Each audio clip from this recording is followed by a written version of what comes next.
Chapter 18 of Middlemarch by George Eliot. This recording is in the public domain. Margaret Espayette. O sir, the loftiest hopes on earth draw lots with meaner hopes. Heroic breasts, breathing bad air, ran risk of pestilence, or, lacking lime juice when they cross the line, may languish with the scurvy.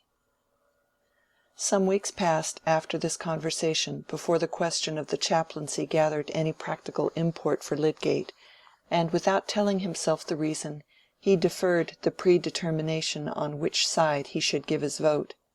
It would really have been a matter of total indifference to him, that is to say, he would have taken the more convenient side and given his vote for the appointment of Tyke without any hesitation, if he had not cared personally for Mr. Farebrother. But his liking for the vicar of St. Botolph's grew with growing acquaintanceship. That, entering into Lydgate's position as a newcomer who had his own professional objects to secure, Mr. Farebrother should have taken pains rather to warn off than to obtain his interest, showed an unusual delicacy and generosity, which Lydgate's nature was keenly alive to. It went along with other points of conduct in Mr. Farebrother which were exceptionally fine, and made his character resemble those southern landscapes which seem divided between natural grandeur and social slovenliness. Very few men could have been as filial and chivalrous as he was to the mother, aunt, and sister, whose dependence on him had in many ways shaped his life rather uneasily for himself. Few men who feel the pressure of small needs are so nobly resolute not to dress up their inevitably self-interested desires in a pretext of better motives. In these matters he was conscious that his life would bear the closest scrutiny, and perhaps the consciousness encouraged a little defiance towards the critical strictness of persons whose celestial intimacies seemed not to improve their domestic manners, and whose lofty aims were not needed to account for their actions. Then his preaching was ingenious and pithy, like the preaching of the English Church in its robust age, and his sermons were delivered without book. People outside his parish went to hear him, and since to fill the church was always the most difficult part of the clergyman's function, here was another ground for a careless sense of superiority. Besides, he was a likable man, sweet-tempered, ready-witted, frank, without grins of suppressed bitterness or other conversational flavors which make half of us an affliction to our friends. Lydgate liked him heartily, and wished for his friendship. With this feeling uppermost, he continued to waive the question of the chaplaincy, and to persuade himself that it was not only no proper business of his, but likely enough never to vex him with a demand for his vote. Lydgate, at Mr. Bulstrode's request, was laying down plans for the internal arrangements of the new hospital, and the two were often in consultation. The banker was always presupposing that he could count in general on Lydgate as a coadjutor, but made no special recurrence to the coming decision between Tyke and Farebrother. When the general board of the infirmary had met, however, and Lydgate had notice that the question of the chaplaincy was thrown on a council of the directors and medical men, to meet on the following Friday, he had a vexed sense that he must make up his mind on this trivial Middlemarch business. He could not help hearing within him the distinct declaration that Bulstrode was prime minister, and that the Tyke affair was a question of office or no office, and he could not help an equally pronounced dislike to giving up the prospect of office, for his observation was constantly confirming Mr. Farebrother's assurance that the banker would not overlook opposition. "Confound their petty politics," was one of his thoughts for 3 mornings in the meditative process of shaving, when he had begun to feel that he must really hold a court of conscience on this matter. Certainly there were valid things to be said against the election of Mr. Farebrother. He had too much on his hands already, especially considering how much time he spent on non-clerical occupations. Then again it was a continually repeated shock disturbing Lydgate's esteem, that the vicar should obviously play for the sake of money, liking the play indeed, but evidently liking some end which it served. Mr. Farebrother contended on theory for the desirability of all games, and said that Englishmen's wit was stagnant for the want of them, but Lydgate felt certain that he would have played very much less but for the money. There was a billiard-room at the Green Dragon, which some anxious mothers and wives regarded as the chief temptation in Middlemarch. The vicar was a first-rate billiard-player, and though he did not frequent the Green Dragon, there were reports that he had sometimes been there in the daytime, and had won money. And as to the chaplaincy, he did not pretend that he cared for it, except for the sake of the £40. Lydgate was no Puritan, but he did not care for play, and winning money at it had always seemed a meanness to him. Besides, he had an ideal of life which made this subservience of conduct to the gaining of small sums thoroughly hateful to him. Hitherto in his own life his wants had been supplied without any trouble to himself, and his first impulse was always to be liberal with half-crowns as matters of no importance to a gentleman. It had never occurred to him to devise a plan for getting half-crowns. He had always known in a general way that he was not rich, but he had never felt poor, and he had no power of imagining the part which the want of money plays in determining the actions of men. Money had never been a motive to him. Hence he was not ready to frame excuses for this deliberate pursuit of small gains.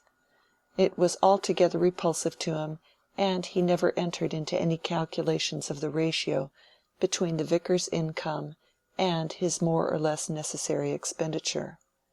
It was possible that he would not have made such a calculation in his own case. And now, when the question of voting had come, this repulsive fact told more strongly against Mr. Farebrother than it had done before. One would know much better what to do if men's characters were more consistent, and especially if one's friends were invariably fit for any function they desired to undertake. Lydgate was convinced that if there had been no valid objection to Mr. Farebrother, he would have voted for him, whatever Bulstrode might have felt on the subject. He did not intend to be a vassal of Bulstrode's.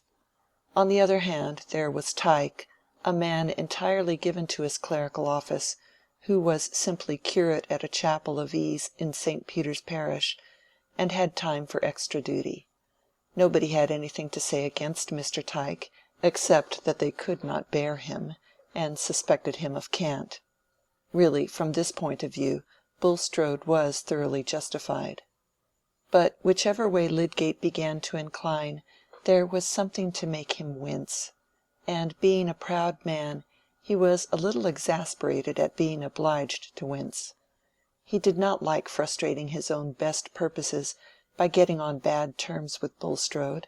He did not like voting against Farebrother and helping to deprive him of function and salary, and the question occurred whether the additional £40 might not leave the vicar free from that ignoble care about winning at cards. Moreover, Lydgate did not like the consciousness that in voting for Tyke he should be voting on the side obviously convenient for himself. But would the end really be his own convenience? Other people would say so, and would allege that he was currying favor with Bulstrode for the sake of making himself important and getting on in the world. What then? He, for his own part, knew that if his personal prospects simply had been concerned, he would not have cared a rotten nut for the banker's friendship or enmity. What he really cared for was a medium for his work, a vehicle for his ideas, and after all, was he not bound to prefer the object of getting a good hospital, where he could demonstrate the specific distinctions of fever and test therapeutic results, before anything else connected with his chaplaincy? For the first time Lydgate was feeling the hampering thread-like pressure of small social conditions, and their frustrating complexity. At the end of his inward debate, when he set out for the hospital, His hope was really in the chance that discussion might somehow give a new aspect to the question, and make the scale dip so as to exclude the necessity for voting. I think he trusted a little also to the energy which is begotten by circumstances, some feeling rushing warmly and making resolve easy, while debate in cool blood had only made it more difficult. However it was, he did not distinctly say to himself on which side he would vote, and all the while he was inwardly resenting the subjection which had been forced upon him. It would have seemed beforehand like a ridiculous piece of bad logic that he, with his unmixed resolutions of independence and his select purposes, would find himself at the very outset in the grasp of petty alternatives, each of which was repugnant to him. In his student's chambers he had prearranged his social action quite differently. Lydgate was late in setting out, but Dr. Sprague, the two other surgeons, and several of the directors had arrived early. Mr. Bulstrode, treasurer and chairman, being among those who were still absent. The conversation seemed to imply that the issue was problematical, and that a majority for Tyke was not so certain as had been generally supposed. The two physicians, for a wonder, turned out to be unanimous, or rather, though of different minds, they concurred in action.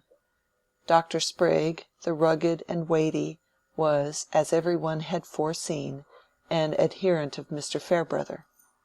The doctor was more than suspected of having no religion, but somehow Middlemarch tolerated this deficiency in him as if he had been a Lord Chancellor. Indeed, it is probable that his professional weight was the more believed in, the world-old association of cleverness with the evil principle being still potent in the minds even of lady patients who had the strictest ideas of frilling and sentiment. It was perhaps this negation in the doctor which made his neighbors call him hard-headed and dry-witted, conditions of texture which were also held favorable to the storing of judgments connected with drugs. At all events, it is certain that if any medical man had come to Middlemarch with the reputation of having very definite religious views, of being given to prayer, and of otherwise showing an active piety, there would have been a general presumption against his medical skill. On this ground it was, professionally speaking, fortunate for Dr. Minchin that his religious sympathies were of a general kind, and such as gave a distant medical sanction to all serious sentiment, whether of church or dissent, rather than any adhesion to particular tenets.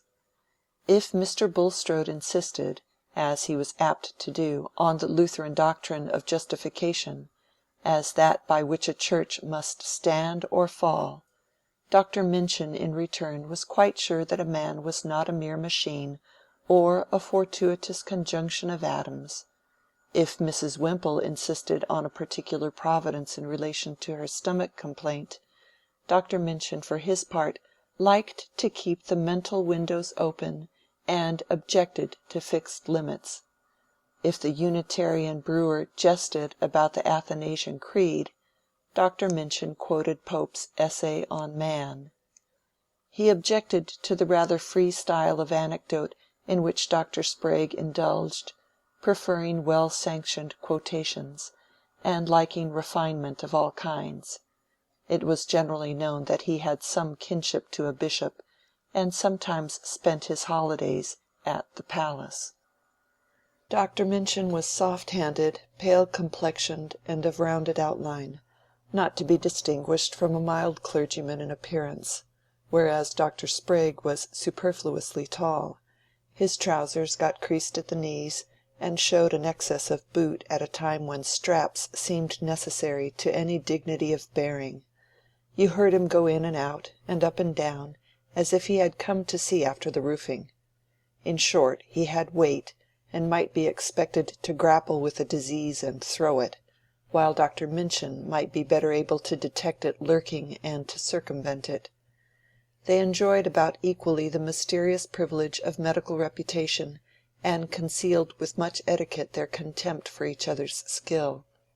Regarding themselves as Middlemarch institutions, they were ready to combine against all innovators and against non-professionals given to interference. On this ground they were both in their hearts equally averse to Mr. Bulstrode, though Dr. Minchin had never been in open hostility with him, and never differed from him without elaborate explanation to Mrs. Bulstrode, who had found that Dr. Minchin alone understood her constitution.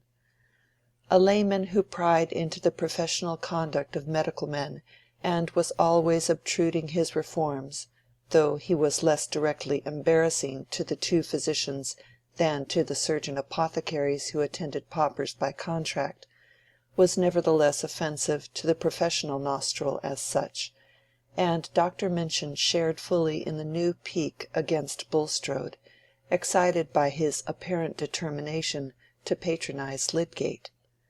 The long-established practitioners, Mr. Wrench and Mr. Toller, were just now standing apart and having a friendly colloquy, in which they agreed that Lydgate was a jackanapes, just made to serve Bulstrode's purpose. To non-medical friends they had already concurred in praising the other young practitioner, who had come into the town on Mr. Peacock's retirement, without further recommendation than his own merits and such argument for solid professional acquirement as might be gathered from his having apparently wasted no time on other branches of knowledge. It was clear that Lydgate, by not dispensing drugs, intended to cast imputations on his equals, and also to obscure the limit between his own rank as a general practitioner and that of the physicians, who, in the interest of the profession, felt bound to maintain its various grades, especially against a man who had not been to either of the English universities, and enjoyed the absence of anatomical and bedside study there, but came with a libellous pretension to experience in Edinburgh and Paris, where observation might be abundant indeed, but hardly sound. Thus it happened that on this occasion Bulstrode became identified with Lydgate, and Lydgate with Tyke, and owing to this variety of interchangeable names for the chaplaincy question, diverse minds were enabled to form the same judgment concerning it. Dr. Sprague said at once bluntly to the group assembled when he entered, "I go for Farebrother. A salary with all my heart. But why take it from the vicar? He has none too much, has to insure his life, besides keeping house, and doing a vicar's charities. Put £40 in his pocket, and you'll do no harm. He's a good fellow is Farebrother, with as little of the parson about him as will serve to carry orders." "Oh ho, doctor," said old Mr. Powderell, a retired ironmonger of some standing, his interjection being something between a laugh and a parliamentary disapproval. "We must let you have your say. But what we have to consider is not anybody's income, it's the souls of the poor sick people." Here Mr. Powderell's voice and face had a sincere pathos in them. "He is a real gospel preacher, is Mr. Tyke. I should vote against my conscience if I voted against Mr. Tyke, I should indeed." "Mr. Tyke's opponents have not asked any one to vote against his conscience, I believe," said Mr. Hackbutt, a rich tanner of fluent speech, whose glittering spectacles and erect hair were turned with some severity towards innocent Mr. Powderell. "But in my judgment it behoves us, as directors, to consider whether we will regard it as our whole business to carry out propositions emanating from a single quarter. Will any member of the committee aver that he would have entertained the idea of displacing the gentleman who has always discharged the function of chaplain here, if it had not been suggested to him by parties whose disposition it is to regard every institution of this town as a machinery for carrying out their own views? I tax no man's motives. Let them lie between himself and a higher power. But I do say that there are influences at work here which are incompatible with genuine independence, and that a crawling servility is usually dictated by circumstances which gentlemen so conducting themselves could not afford either morally or financially to avow. I am myself a layman, but I have given no inconsiderable attention to the divisions in the Church and—" "Oh, damn the divisions!" burst in Mr. Frank Hawley, lawyer and town clerk, who rarely presented himself at the board, but now looked in hurriedly, whip in hand. "We have nothing to do with them here. Farebrother has been doing the work, what there was, without pay, and if pay is to be given, it should be given to him. I call it a confounded job to take the thing away from Farebrother." "I think it would be as well for gentlemen not to give their remarks a personal bearing," said Mr. Plymdale. "I shall vote for the appointment of Mr. Tyke, but I should not have known, if Mr. Hackbutt hadn't hinted it, that I was a servile crawler." "I disclaim any personalities. I expressly said, if I may be allowed to repeat, or even to conclude what I was about to say—" "Ah, here's Minchin," said Mr. Frank Hawley, at which everybody turned away from Mr. Hackbutt, leaving him to feel the uselessness of superior gifts in Middlemarch. "Come, doctor, I must have you on the right side, eh?" "I hope so," said Dr. Minchin, nodding and shaking hands here and there, "at whatever cost to my feelings." "If there's any feeling here, it should be feeling for the man who is turned out, I think," said Mr. Frank Hawley. "I confess I have feelings on the other side also. I have a divided esteem," said Dr. Minchin, rubbing his hands. "I consider Mr. Tyke an exemplary man, none more so, and I believe him to be proposed from unimpeachable motives.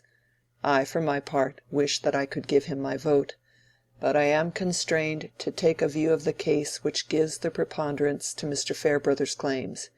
He is an amiable man, an able preacher, and has been longer among us." Old Mr. Powderell looked on, sad and silent. Mr. Plymdale settled his cravat uneasily.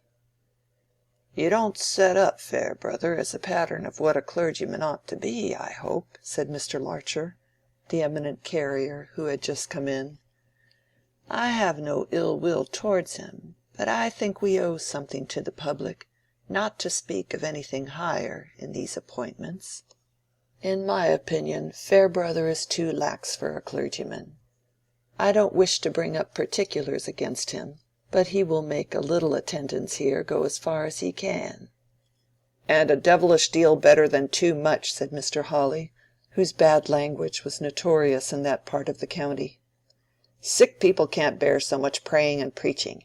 And that methodistical sort of religion is bad for the spirits, bad for the inside, eh?" he added, turning quickly round to the four medical men who were assembled. But any answer was dispensed with by the entrance of three gentlemen, with whom there were greetings more or less cordial. These were the Reverend Edward Thesiger, rector of St. Peter's, Mr. Bulstrode, and our friend Mr. Brooke of Tipton, who had lately allowed himself to be put on the board of directors in his turn, but had never before attended, his attendance now being due to Mr. Bulstrode's exertions. Lydgate was the only person still expected. Every one now sat down, Mr. Bulstrode presiding, pale and self-restrained as usual.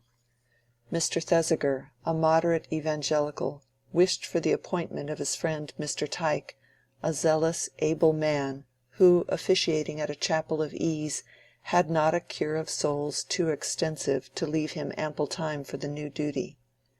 It was desirable that chaplaincies of this kind should be entered on with fervent intention.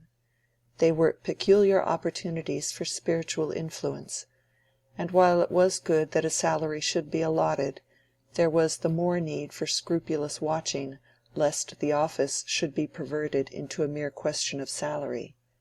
Mr. Thesiger's manner had so much quiet propriety that objectors could only simmer in silence. Mr. Brooke believed that everybody meant well in the matter. He had not himself attended to the affairs of the infirmary, though he had a strong interest in whatever was for the benefit of Middlemarch, and was most happy to meet the gentlemen present on any public question. "Any public question, you know," Mr. Brooke repeated, with his nod of perfect understanding. "I am a good deal occupied as a magistrate, and in the collection of documentary evidence, but I regard my time as being at the disposal of the public; and, in short, my friends have convinced me that a chaplain with a salary, you know, is a very good thing, and I am happy to be able to come here and vote for the appointment of Mr. Tyke, who, I understand, is an unexceptionable man, apostolic and eloquent, and everything of that kind, and I am the last man to withhold my vote, under the circumstances, you know." "It seems to me that you have been crammed with one side of the question, Mr. Brooke," said Mr. Frank Hawley, who was afraid of nobody, and was a Tory suspicious of electioneering intentions. "You don't seem to know that one of the worthiest men we have has been doing duty as a chaplain here for years without pay, and that Mr. Tyke is proposed to supersede him." "Excuse me, Mr. Hawley," said Mr. Bulstrode. "Mr. Brooke has been fully informed of Mr. Farebrother's character and position." "By his enemies?" flashed out Mr. Hawley. "I trust there's no personal hostility concerned here," said Mr. Thesiger. "I'll swear there is, though," retorted Mr. Hawley.